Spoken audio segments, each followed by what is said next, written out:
Olá, boa tarde. Vai ser enterrado hoje em São Paulo o corpo da escritora espiritualista Zíbia Gasparetto. Ela tinha 92 anos e lutava contra um câncer no pâncreas. O Jornal da Assembleia começa agora.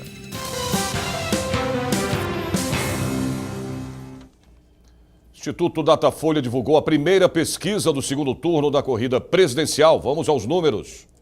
Dos votos válidos, quando não são contados os votos em branco e nulos, a liderança é de Jair Bolsonaro, com 58% das intenções de voto. Fernando Haddad tem 42% do total de votos válidos. Vamos ver agora como ficou a disputa com a soma dos votos brancos e nulos. Jair Bolsonaro ficou com 49% das intenções de voto, Fernando Haddad 36%. Os que declararam voto em branco ou nulo somam 8%. Os que ainda não decidiram o voto são 6% do total. O Datafolha mediu ainda o índice de rejeição dos dois candidatos que vão disputar o segundo turno. 44% dos eleitores pesquisados disseram que não votariam em Jair Bolsonaro de jeito nenhum. A rejeição a Fernando Haddad é de 41%. O candidato do PSL vence a disputa também entre os eleitores homens. Entre os eleitores do sexo masculino, Jair Bolsonaro tem 57% das intenções de voto. Fernando Haddad ficou com 33%. Votos brancos e nulos são 6%. 4% disseram que ainda não decidiram em quem votar. Entre as mulheres, a vantagem também é de Jair Bolsonaro. O candidato do PSL chegou a 42%. O candidato petista ficou com 39% das intenções. Brancos e nulos somam 11%. 8% das mulheres entrevistadas disseram que ainda não sabem em quem vão votar. Entre os eleitores com baixa escolaridade, a vantagem é de Fernando Haddad. 39% dos eleitores que completaram só o ensino fundamental disseram que vão votar em Jair Bolsonaro. Fernando Haddad tem 44% das intenções de voto. Os que disseram que vão votar em branco ou anular o voto são 7% do total. 10% disseram que ainda não decidiram em quem vão votar. Entre os que têm maior escolaridade, a vantagem é de Jair Bolsonaro. Ele tem 58% das intenções, Fernando Haddad 30%. Brancos e nulos são 8% e 3% ainda não sabem. Vamos ver como ficou o cenário entre os eleitores mais jovens. Dos eleitores que têm entre 16 e 24 anos, a liderança é de Jair Bolsonaro, com 46% das intenções de voto. Fernando Haddad tem 41%. 10% vão anular o voto ou votar em branco. E 4% disseram que ainda não definiram o voto. Veja agora como está a disputa entre os eleitores mais velhos. Entre as pessoas que têm 60 anos ou mais, a vantagem também é de Jair Bolsonaro, 50%. Fernando Haddad tem 32% da preferência dos mais velhos. 7% declararam voto nulo ou branco e 11% ainda não sabem. Entre os eleitores com renda menor, a vantagem é de Fernando Haddad. Jair Bolsonaro tem 38% das intenções de voto de quem ganha até 2 salários mínimos. Fernando Haddad tem 44%. Entre a camada mais pobre da população, 9% disseram que vão anular o voto ou votar em branco. Os que ainda não decidiram o voto são 9%. Entre os mais ricos, a vantagem é de Jair Bolsonaro. Ele tem 62% das intenções de votos dos que ganham mais de 10 salários mínimos. Fernando Haddad tem 30% da preferência desse eleitorado. Brancos e nulos somam 7% e os que ainda não decidiram voto são 2% do total. A pesquisa Datafolha foi dividida por regiões do país. Veja agora como ficou a corrida na região sudeste, a mais populosa do país. Nos estados de São Paulo, Rio de Janeiro, Minas Gerais e Espírito Santo, a vantagem é de Jair Bolsonaro, 55%. O candidato Fernando Haddad tem 30% das intenções de voto no Sudeste.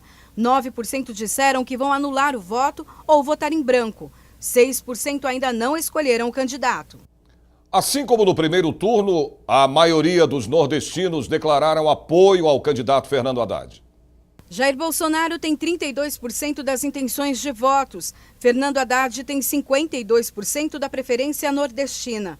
Brancos e nulos somam 9%. 7% disseram que ainda não sabem em quem vão votar no dia 28 de outubro. Na região centro-oeste, a vantagem é de Jair Bolsonaro. Jair Bolsonaro tem 59% das intenções de voto do eleitor do Centro-Oeste brasileiro. Fernando Haddad tem 27%. 10% disseram que vão anular ou votar em branco e 4% ainda não decidiram.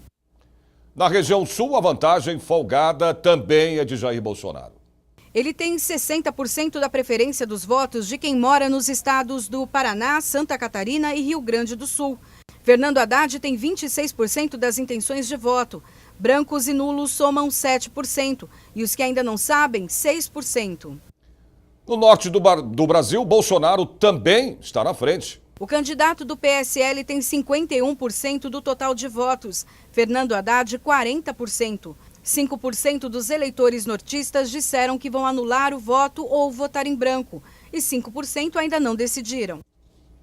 A pesquisa Datafolha foi encomendada pela Rede Globo de televisão e pelo jornal Folha de São Paulo. Foi feita ontem em 227 cidades brasileiras. 3.235 eleitores foram ouvidos. A margem de erro é de 2 pontos percentuais, para mais ou para menos. Outro instituto de pesquisa, o Big Data, também divulgou pesquisa eleitoral para o segundo turno. Veja aí o resultado. Nessa pesquisa, Jair Bolsonaro tem 54% dos votos válidos. Fernando Haddad aparece com 46%. Essa pesquisa foi encomendada pela revista Veja. A pesquisa Ideia Big Data ouviu 2.036 eleitores em todo o país entre os dias 8 e 10 de outubro. A margem de erro é de 2,67 pontos percentuais, para mais ou para menos. Os médicos que cuidam de Jair Bolsonaro, que levou uma facada durante um ato de campanha no dia 6 de setembro, vetaram a participação dele em debates eleitorais nos próximos dias. Eu converso agora ao vivo com a repórter Silvia Garcia, que traz mais informações aqui pra gente. Boa tarde para você, Silvia. Boa tarde para você também, Sérgio. Boa tarde a todos. Segundo os médicos, é porque o candidato Jair Bolsonaro não pode passar por nenhum tipo de situação de estresse. Só para ter uma ideia, hoje ele participaria de um debate na TV Bandeirantes, mas esse debate foi cancelado. Os médicos Antônio Luiz Macedo e Leandro Echenique também vetaram a participação do candidato Bolsonaro em outros debates. TV Gazeta, que aconteceria no domingo, no SBT, na Rede TV, que aconteceria na segunda-feira, e no SBT, na Rede TV, que aconteceria na quarta-feira. Peraí, deixa eu corrigir, Sérgio. Ó, na Rede TV seria para segunda-feira o debate e no SBT, aí sim, seria para quarta-feira. Mas todos os debates estão vetados pelos médicos, Sérgio. Perfeito. Obrigado, Silvia.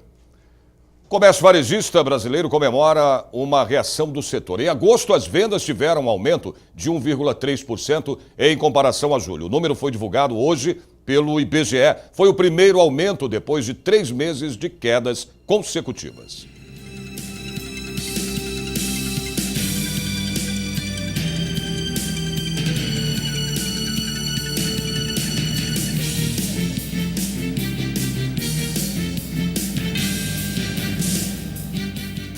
Mais uma opção de lazer e cultura aqui na Assembleia Legislativa para quem vai passar o feriadão em São Paulo. Olha, é uma exposição aqui no Palácio 9 de Julho que conta a vida e obra do Juscelino Kubitschek. Os detalhes você tem depois do intervalo. Até já.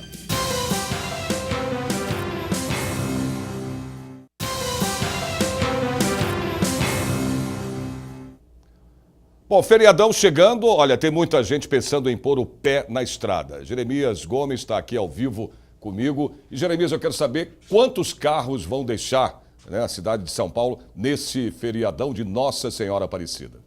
Boa tarde. Boa tarde, Sérgio. Boa tarde a você que nos acompanha. Se os cálculos da CET, a Companhia de Engenharia de Tráfego, estiverem certos, mais de 1.800.000 veículos vão deixar a capital paulista rumo ao interior e também ao litoral. E sempre, claro, vale a dica, se você for pegar a estrada, não beba. A Polícia Federal dá as informações sobre os melhores horários para você deixar a capital paulista. Hoje, a partir da 1 da tarde. Se for nesta sexta-feira ou no sábado, entre o meio-dia e as 5 da tarde. E para voltar, o melhor horário para pegar a estrada é sempre antes das 10 da manhã ou então depois das 6 da tarde. Para você que vai viajar, uma boa viagem e um bom feriado. Sérgio. Ok, obrigado, Jeremias. E para quem vai ficar na capital, olha, é bom saber o que abre e o que fecha no feriado. A Silvia Garcia tem mais informações aqui para gente. Você, Silvia. Vamos lá, Sérgio. Algumas coisas estarão abertas, outras com horários alternativos e outras não funcionarão. Só para lembrar, nesta sexta-feira está suspenso o rodízio de carros e caminhões. Ele volta a vigorar na segunda-feira a partir das 7 horas da manhã. As ciclofaixas serão ativadas das 7 da manhã até as 4 horas da tarde de sexta-feira e no domingo. Sábado não, tá? Os hospitais, pronto-socorros, unidades de pronto atendimento, assistência médica ambulatorial, 24 horas e 12 horas estarão funcionando normalmente. Mercados e sacolões, aí sim eles vão ter horários variados, diferenciados, tem que consultar nos sites. As feiras livres funcionam normalmente e o Mercadão de São Paulo também vai abrir normalmente. Bancos e poupa-tempo, Sérgio, fechados. Ok, obrigado, Silvia. Para quem não vai viajar e gosta de cultura e história, a Assembleia Legislativa tem uma ótima opção para esse feriadão. Uma exposição aqui no Parlamento Paulista promove o resgate histórico do ex-presidente Juscelino Kubitschek, que governou o Brasil entre os anos de 1956 a 1961. Imagens e áudio para envolver o visitante da exposição realizada no Hall Monumental da Assembleia Legislativa. Os grandes painéis fotográficos registram um período de crescimento econômico do Brasil com liberdade de expressão e avanço cultural, resumido no plano de metas de Juscelino Kubitschek, que passou para a história como 50 anos em 5. Ao ver a foto do estadista ao lado de personagens históricos de outras eras, o espectador pode se confundir ou até mesmo se espantar. E a proposta é justamente esta: quebrar a linha do tempo para valorizar os personagens e suas ideias em uma linha atemporal. O JK foi uma figura importante, fez muitas coisas importantes, fez o plano de metas, né? Desenvolveu a economia do país, trouxe a indústria automotiva. A primeira revolução industrial no Brasil foi ele que trouxe. E ao mesmo tempo que trouxe o JK nessa apresentação, tem o Einstein aqui, né? Tem um cara que não é do mesmo tempo, mas o Einstein era uma pessoa genial e mostrou a genialidade, a comparação da genialidade do JK com o Einstein. Achei interessante. Gláucia Nasser, cantora e coordenadora de projetos da Fundação Brasil Meu Amor, que coordena a mostra, explica que a exposição faz parte de uma série de ações que promovem resgates históricos, mostrando o que o Brasil tem de melhor por meio da arte. Juscelino, quando ele começou o governo dele de 50 anos em 5, o que ele queria introduzir no Brasil era realmente a liberdade, a igualdade, a fraternidade. Então a gente pega todos esses momentos do mundo em que alguém colocou um tijolo, né, em direção ao novo mundo e em direção a essa liberdade, essa fraternidade, e a gente uniu todas essas pessoas e todos esses momentos nessa exposição. E Juscelino contracena com todos eles. Em alguns momentos a gente mistura o Juscelino com várias mulheres em vários momentos do mundo. Nem todo mundo sabe, mas Brasília é a única capital feminina do mundo, o Anima. Só olhar para as formas redondas, né? E o feminino ele é tido como o agente da transformação. Então, o Juscelino, junto com o feminino, que era uma coisa que ele dizia, que ele se sentia mais à vontade com as mulheres, justamente pela sensibilidade, por essa facilidade, a sensibilidade para transformar. Então, esse quadro vem com Juscelino e várias mulheres, em vários momentos da história do mundo, que também colocaram esse tijolo em busca desse novo mundo. A exposição O Silêncio que Grita está aberta ao público das 8 da manhã às 8 da noite. A entrada é gratuita. O endereço da Assembleia Legislativa de São Paulo é a Avenida Pedro Álvares Cabral, 201, Ibirapuera. Alunos da FATEC Barueri, na Grande São Paulo, conheceram a Assembleia Legislativa durante uma visita monitorada. Na galeria do plenário Juscelino Kubitschek, os estudantes do segundo semestre do curso superior de tecnologia em eventos acompanharam o pequeno expediente, momento em que os deputados usam a tribuna para falar de assuntos diversos. Eles estudam eventos e dentro da grade do curso tem a disciplina de cerimonial.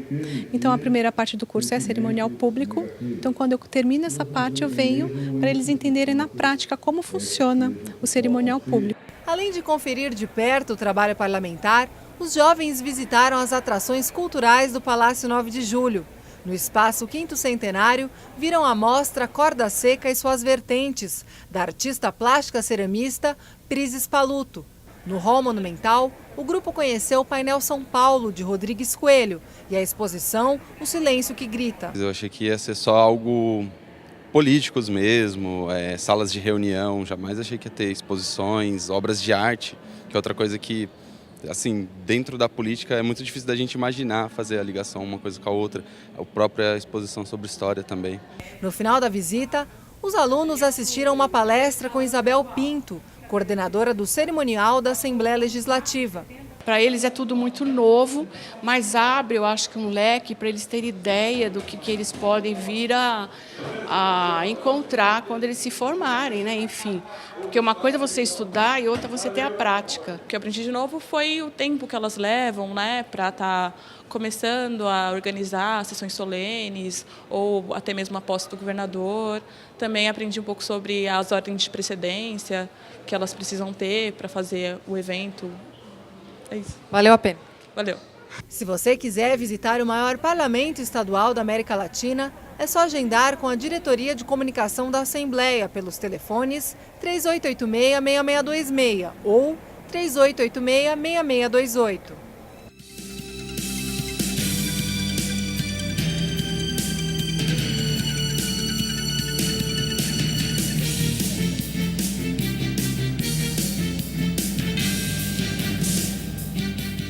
Depois do intervalo, você vai ver detalhes da lei que regulamentou a profissão de podólogo em São Paulo. Voltamos em um minutinho, até já.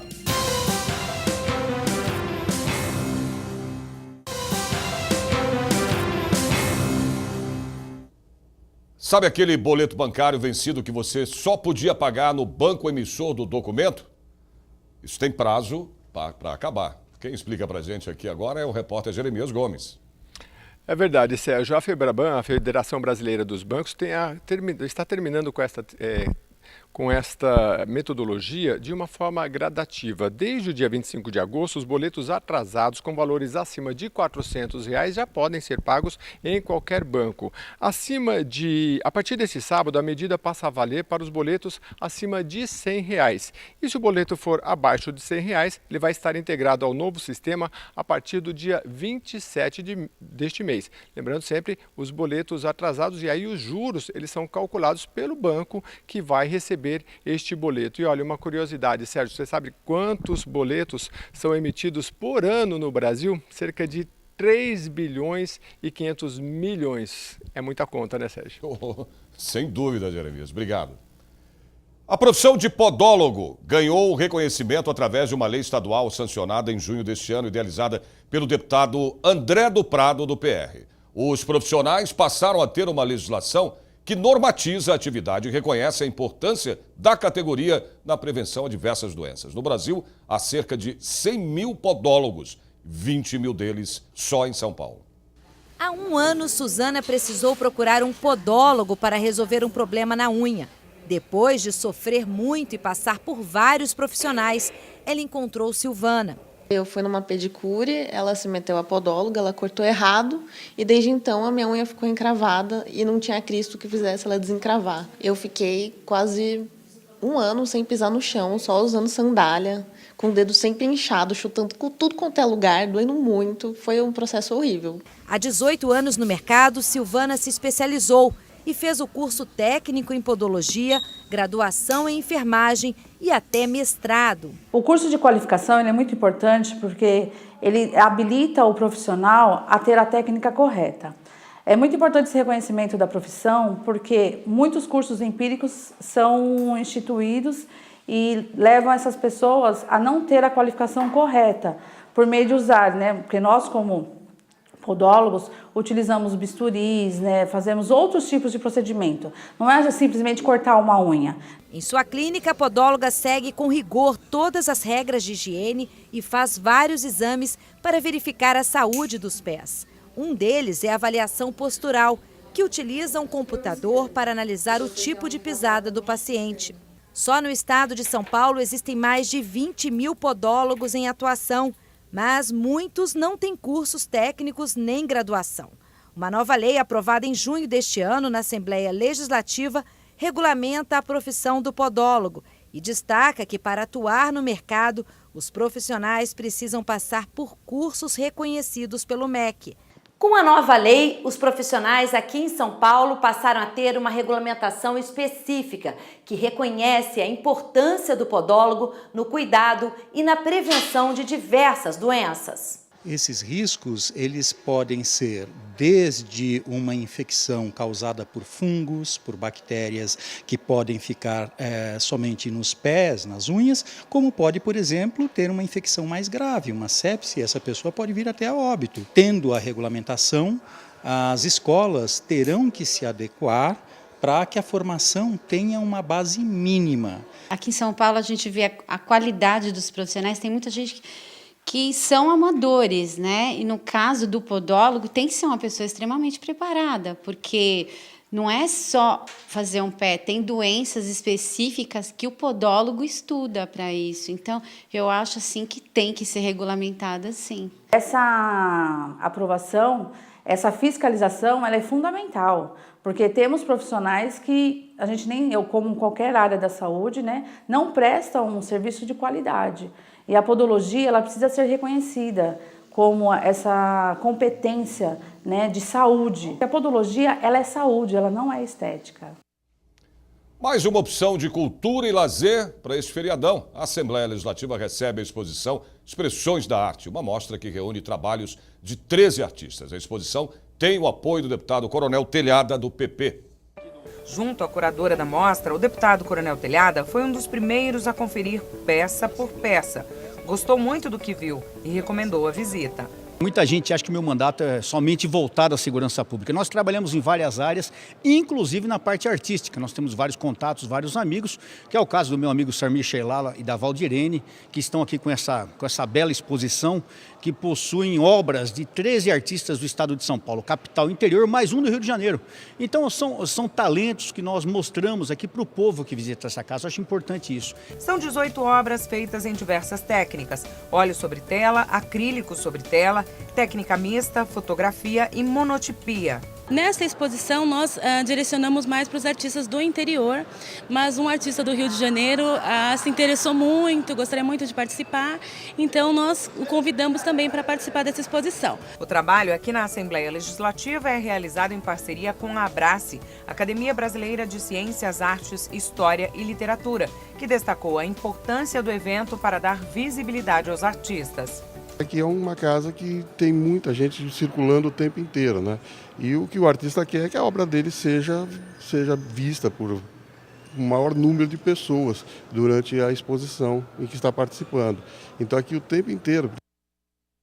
As obras ficam expostas até o dia 14 de outubro no espaço Vilas Boas, que fica aqui na Assembleia Legislativa. O endereço é a Avenida Pedro Álvares Cabral, número 201, no Ibirapuera. O horário de visitação é das 8 da manhã às 8 da noite.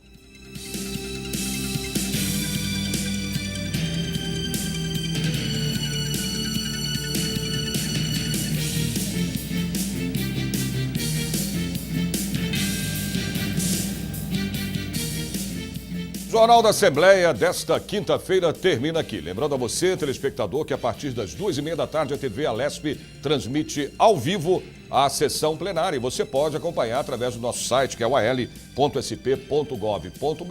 ou pelo YouTube. A gente se vê de novo amanhã, a partir do meio-dia. Até lá e uma ótima tarde para você.